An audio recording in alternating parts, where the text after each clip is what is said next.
क्या नाम है आपका? प्रतिमा। प्रतिमा, क्या हुआ था? सर मैंने ना मुंबई का घर बेच के यहाँ पर एक प्लॉट लिया था वेस्ट कॉलोनी में। वेस्ट कॉलोनी में एक प्लॉट लिया हुआ था, तो अब उसका पेमेंट करना था। पति ने मेरे उनके ना जिम खोलने के लिए मेरे से 10-15 लाख रुपए ले लिए, ये बोल के कि बाकी पेमेंट मैं कर दूंगा लोन करके, और बाकी 10 लाख रुपए मैंने उनको चेक से दे दिया, जो सामने वाले हरीश असरानी थे। और जब आज पैसे देने की बारी आई तो उन्होंने मेरे को धमका के ये बोला कि पहले तो तू तलाक देगी तो ही हम तेरा पूरा पेमेंट वापस करेंगे। और बच्ची है सर 2.5 साल की, मैं भी तलाक दे के जाऊँगी वहाँ पर। कैसे निकला? वो कौन थे आपके पति? आरिफ अली जिम चलाते हाउसिंग बोर्ड में, तो कोई मदद नहीं कर रहा था, इसलिए मुझे किसी ने बोला कि सर मदद करेंगे, वहाँ चले जाओ आप। आप शुरू से पूरी चीज़ बताइए, आप कहाँ रहते थे, कैसे? सर मैं मुंबई में रहती थी पहले, और अभी मैं व्यास कॉलोनी में घर ले चुकी हूँ एक। 30 लाख रुपए में व्यास कॉलोनी है, शिव जी के मंदिर के पास। हाँ रावंच। सर उनके जिम में ही हुई थी मुलाकात, सुभाष नगर में। तो अब आज पेमेंट देना था सामने वाले को रजिस्ट्री करने के लिए। इन्होंने बोला था मैं बचा हुआ जो मैंने आपसे पैसे ले लिए ना 10-15 लाख, ये मैं दे दूंगा आपको। तो आज अचानक बोल रहे कि 15 लाख नहीं दूंगा, एक तरफ साइन करोगे तलाक की तब आपके पैसे रिटर्न करूंगा। तो मैंने बोला मेरे ही पैसे रिटर्न करने में आप मुझसे तलाक कैसे मांग सकते हो? वो तो बात की बात है अगर आपको नहीं जम रहा है, लेकिन जो पेमेंट देना है वो अंकल भी मुझे धमका रहे थे स्टार्टिंग में कि घर खाली कर दो, क्योंकि पूरा पेमेंट नहीं दे पाए आप लोग भी। लव मैरिज की थी उनसे? लव मैरिज सर मुस्लिम परिवार में हुई थी। 2020 में मैं जिम में सुभाष कॉलोनी में आरिफ अली से मिली थी, तो उसके बाद लव मैरिज प्यार हो गया, फिर हमने शादी कर ली। शादी करने के कुछ 2-3 साल बाद मेरा एक प्रॉपर्टी का केस चल रहा था।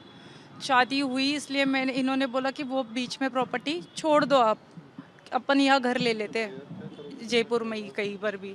तो मैंने वहाँ 30 लाख में घर छोड़ दिया, सौदा करके आ गए। तो इन्होंने मुझसे ना झूठ बोल के पैसे ले लिए, ये बोल के कि मुझे जिम ओपन करना है, तो जो पेमेंट है ना अंकल को सामने वाले को देना है वो मैं दे दूंगा थोड़े दिन में। अब ये अंकल पेमेंट मांगते हैं तो ये हाथ ऊपर कर लेते, कभी ये बोलते कि मेरा भाई देगा, भाई बोलते कि मैंने तो लिया नहीं, ये इसने दिए तो यही देगा। और आज पेमेंट देने की बात आई थी सुबह, यही बात करके घर से निकली थी मैं कि उन्होंने बोला था आप पेमेंट ले जाना, आप दे दो और मेरे को आपके साथ रजिस्ट्री नहीं करनी, आप अपना अकेला कर सकते हो। तो मैंने बोला था चलो अकेले कर लूँगी जैसा भी रहेगा।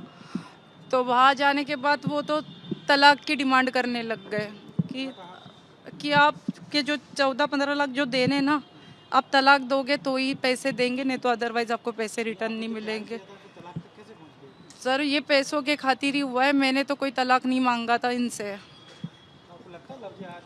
सर लग ही रहा है लव जिहाद है, पूरे पैसे ले लिए, मेरा धर्म परिवर्तन कर लिया। इनके कहने से मैंने नमाज स्टार्ट कर दी, रोज़े रखने स्टार्ट कर दिए, और बुरखा भी पिनाने बोला। मैंने कोई बात नहीं, इसकी भी हरगिज़ नहीं करी कि कोई बात नहीं, उनके धर्म में जैसे रहते हैं वैसे रहूँगी। लेकिन उसके बाद भी अगर मेरे पैसे लेने के बाद मुझे इतना मजबूर करेंगे, मेरी ना ये डेंगू का इलाज चल रहा है, मेरे पास सारे रिपोर्ट पड़े, कल तक के रिपोर्ट सारे पड़े, उसमें भी कोई खर्चा नहीं देते। और इनकी पहले शादी हुई थी, ये बात भी मुझे नहीं पता थी, बहुत टाइम बाद पता चली, जब तक तो बच्ची वगैरह पेट में रह गई थी। क्या आपको अलग से रखा हुआ था कहीं मुंबई में या क्या? नहीं, यहाँ पर वेस्ट कॉलोनी में मैंने खुद लिया है सर। इन्होंने तो मुझे रेंट पे रखा था, तो वहाँ रेंट भी नहीं भरते थे, तो वहाँ से हमें निकाल दिया था। नहीं, यहाँ पर रामनगर में एक रेंट पे फ्लैट था, तो रातों रात उन्होंने भी खाली करवा दिया, ये बोल के कि तेरा पति रेंट ही नहीं देता वक्त से। फिर वो वहाँ से पैसे लाए थे, वो यहाँ पर सौदा करके घर ले लिया। अब पता नहीं उस बात को लेके तलाक पे आ गए। क्यों देना चाहता था? कोई वजह? सर ये बोल रहे कि पेमेंट मांग रही है तू जो दिया हुआ जिम में, और ये मैं मेरे पास नहीं रखने वाली हूँ। वैसे भी जो सामने पार्टी है ना उनको देना था, ये बात पता है उनको। आप जो ऑनर है ना उनसे भी बात करवा सकती हूँ, उनको तो सारी चीज़ें पता ही है। आपके पेरेंट्स को या कोई घर में जो है उनको बताया आपने वाली बात, या उनसे पूरा कटा था आपका? नहीं, आए हुए मम्मी पापा यही आए हुए, बच्ची अभी उन्हीं के पास है मेरी। इससे बात हुई आपको क्या कहा? नहीं, अभी तो उनसे बात हुई है, तो वो अभी जस्ट पहुँचे ही हम, अभी वो कार्रवाई करेंगे जैसा भी रहेगा। आपको धर्म परिवर्तन कब हुआ था? 2003 साल 2021 में हुआ था। क्या नाम था? प्रतिमा, और अभी भी वही नाम है, चेंज ही नहीं कराया था। क्यों नहीं कराया? वो बोले थे कि प्रॉपर्टी का डिस्प्यूट चल रहा है तो अभी नहीं करा सकते, धर्म चेंज करा दिया, नाम चेंज? नाम चेंज कराना रह गया। सर लव जिहादी हो गया। हाँ सर। सर मैंने ना वो गूगल से नंबर निकाला था और कोई जानकार है मेरे, तो मैंने उनको बताया था कि ऐसे ऐसे नंबर है। पुलिस वाले स्टार्टिंग में जब गई थी शास्त्री नगर तो उन्होंने मना कर दिया था कि ये हम नहीं कर सकते करके, तो आप तो जाओ, कोर्ट का मामला है, कोर्ट में जाओ। तो किसी जानकार ने बोला था कि कोई विधायक है तो उनके पास जाओ, हो सकता है आपकी सुनवाई हो जाए। हाँ सर, जानते थे मुस्लिम है, लेकिन ये नहीं बोला था कि आपको भी मुस्लिम बनना है, ऐसी कोई बात ही नहीं हुई थी। हाँ, बाद में फिर मुस्लिम बन गए। फिर मंदिर आज भी है, उन्होंने हटाने बोला था, हमने कभी मंदिर भी नहीं हटाया। आप क्या चाहते क्या हुआ? सर मैं तो मेरा हक चाहती हूँ, जो उनके वजह से मेरा घर मेरे नाम पे नहीं हो रहा है और वो तलाक की डिमांड कर रहे हैं। वो तो बात की बात है, जब तलाक आपको नहीं रहना है वो बात है, मैं दे भी दूंगी, लेकिन ऐसे परेशान करके टॉर्चर करके तो कौन करेगा। अब मेरे पैसे मांगने से मुझसे तलाक मांगेंगे तो फिर मैं कहाँ जाऊँगी। और 2.5 साल की बच्ची है, उनको पता है, वो भी बीमार चल रही है, उसकी ब्लीडिंग आती है नाक से। 15 लाख रुपए सर, 10 लाख तो मैं मेन ओनर को दे चुकी हूँ। विषय यह है कि प्रतिमा नाम की बच्ची मराठा है, महाराष्ट्रियन है, मुंबई से है ये। इस बच्ची का लगातार फ़ोन आ रहा था, मेरे सभी फ़ोनों पे संपर्क साध रही थी, मिलने के लिए कह रही थी ये, और अपनी कोई बात और कोई पीड़ा है, समस्या है, तो उस बात को कहने के लिए मिलना है। तो मैंने कार्यालय का इनको संपर्क सूत्र दिया, मैं आप कार्यालय पे आके मिल सकती हैं। और ऐसा नहीं कि ये अकेली एक बच्ची, ऐसी कई बच्चियाँ कई बार पहले भी आ चुकी है और मुस्लिम बच्चियाँ भी आ चुकी है इस प्रकार की कई बार समस्याएँ लेकर। ये बच्ची जब आई, रोने लगी और अपनी बात कही, तो सुनकर बड़ा मन में विचार आया कि हम बहुत समय से बात कह रहे हैं कि इस प्रकार के कई जिहाद चल रहे हैं। उन जिहादों में भोले भाले लोग फंस जाते हैं और फंसने के बाद में जब वो लुट जाते हैं तो उन्हें एहसास होता है, या फिर वो बोरी में कटे हुए मिलते हैं, या फ्रिज में कटे हुए पाए जाते हैं, या वो किसी रोड किनारे मरे हुए मिलते हैं। ये इस प्रकार के कई जिहाद चल रहे हैं। उस जिहादों में एक प्रकार का जिहाद है। इसकी बात जो समझी और जिसने कहा है, लिखित में दिया है, इसने कहा मुझे मदद चाहिए, मैं काफ़ी समय से मदद मांग रही हूँ, मेरी मदद हो नहीं पा रही। विषय क्या है बहन? मतलब विषय ये है कि मैं भी, डेंगू है, बुखार है, मेरे 2.5 साल की बच्ची, उसको भी बीमारी है। मेरे को एक व्यक्ति जो मुस्लिम समाज से है, नाम था उसका आरिफ अली, क्योंकि ये फिल्म इंडस्ट्री से जुड़ी है और वह भी कोई जिम और इवेंट से जुड़ा हुआ है। तो इस बच्ची की उससे मुलाकात हुई जिम के माध्यम से, जिम के ट्रेनर के रूप में इससे मुलाकात हुई और उसने जिम के माध्यम से इससे दोस्ती की। और दोस्ती करने के बाद में अगर निकाह नहीं करेगी, उसके साथ नहीं रहेगी, तो उसने इसको कहा मैं सुसाइड कर लूँगा। और 3 बार अटेंड भी और किया। 3 बार उसने ऐसी नौटंकी की कि जैसे नहीं मिली तो मैं पता नहीं क्या कर लूँगा। जो फिल्मों में ऐसा बताते हैं, 2.5 घंटे की फिल्म में जो झूठ बताते हैं, वह झूठ को इसके सामने प्रेजेंट किया। बच्ची ने उस बात पर उससे एक्सेप्ट किया। और इस बच्ची के, एक बच्ची जब पेट में आई तब पता चला कि ऑलरेडी वो विवाहित है, शादीशुदा है, जो इसको छुपाकर झूठ बोलकर किया। उसके बाद मुंबई में इसकी प्रॉपर्टी थी 1 करोड़ की, इसको आनंद फानन में प्रॉपर्टी 1 करोड़ की 30 लाख में बिकवाई। वह प्रॉपर्टी बिकवा के जयपुर लाया, जयपुर में इस किराए के मकान में रखा, किराया दिया नहीं, तो अंत में बच्ची परेशान होकर और उसको छोड़कर दूसरी जगह रहने लगी। बच्ची का सारा पैसा ले लिया, उस पैसे से जिम खोल लिया, बिजनेस कर लिया। इसने बताया कि वो और उसके भाई ने इसको मारपीट भी की। क्या नाम उनका? आरिफ अली। हाँ, एक बार पैसे मांगने पे हाथ उठाने की कोशिश की, मारपीट की इसके साथ में। और आज ये बच्ची की स्थिति है कि इसके पास में अकाउंट में सिर्फ 500 रुपये हैं। अपना गहना जेवर सब बेच चुकी है, सारा पैसा प्रॉपर्टी वो ले चुका है। और अब बच्ची इससे मांगती है तो पहले बात तो मिलने आता नहीं है, और आता है वो इससे या फ़ोन पे बात होती तो इसको ये कह रहा है कि पहले तो मुझे तलाक के पेपर साइन कर तो मैं तुझे पैसा दूंगा। क्या गारंटी है तलाक के पेपर पे साइन भी कर देगी और वो इसको पैसा दे देगा?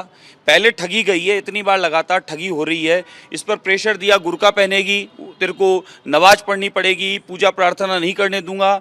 एकमात्र इसके निशान बचा है, वो दिखाना। एक निशान बचा है सिर्फ, ये ओम का, बाकी सारे निशान मिटा दिया गया है। खान पान बदल दिया गया है, कपड़े पहनावा बदल दिया गया है। यानी प्यार के उस चक्कर में, उस जाल में, उस जिहाद में इतना फंसाया कि मजबूरी में वो जो कह रहा वो ये कर रही है और आज भी करने को तैयार है। सारा पैसा भी ले लिया, मिलने भी नहीं आ रहा। डेंगू की पेशेंट है, 500 रुपये अकाउंट में बच्चे, खाने को दाने नहीं है। 2 माँ बाप बूढ़ों की जिम्मेदारी इसकी है, एक बच्ची 2.5 साल की इसकी जिम्मेदारी है, और ऊपर से वो इसको आज ताड़ना दे रहा है, प्रताड़ित कर रहा है। तो सीधा सीधा जिहाद का मामला है साहब। इस प्रकार से भोली भाली बच्चियाँ, महिलाएं फंस जाती हैं, फंसा दिया जाता है, उसके बाद में टुकड़े करके बोरियों में डाल दिया जाता है। और ये उससे पहले अपने आप को बचाती हुई ये मेरे पास, मेरे कार्यालय खुद आई है। मैं जानता भी नहीं था इसको। पूरा दिन बैठी रही है ये।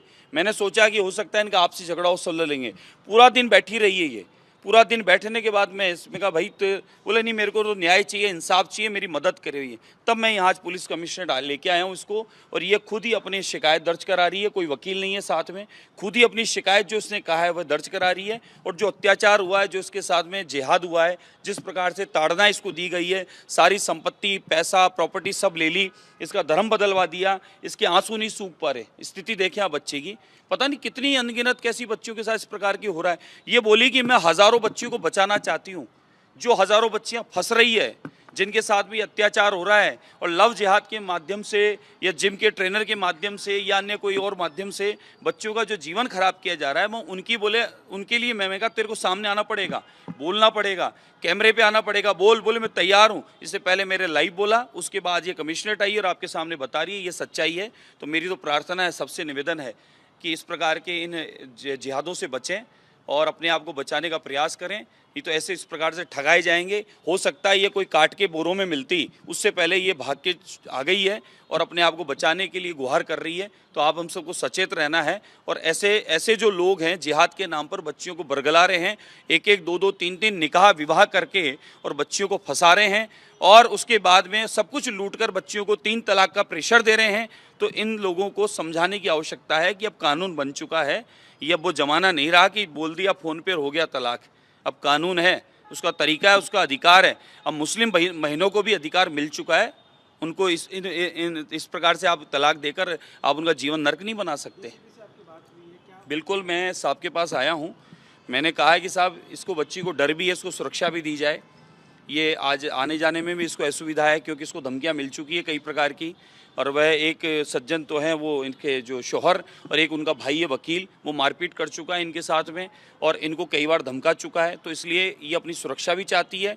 और जो इसका पैसा उसने लूट लिया है, जो 1 करोड़ की प्रॉपर्टी उसके चक्कर में 30 लाख की बेच ली, गहने बेच दिए, सारा सब कुछ इसका ले लिया, वो भी इसको चाहिए। और उसने जो अपराध किया उसकी सज़ा भी उसको मिलनी चाहिए, उसके लिए स्वयं चल कर आई है। ये फिल्म इंडस्ट्री से जुड़ी थी बच्ची, इवेंट कंपनियों इनमें काम करती थी। उसी संदर्भ में वो जिम में मिला इसको, और जिम के माध्यम से इस बच्ची को लेके आया है, जैसा ये बता रही है।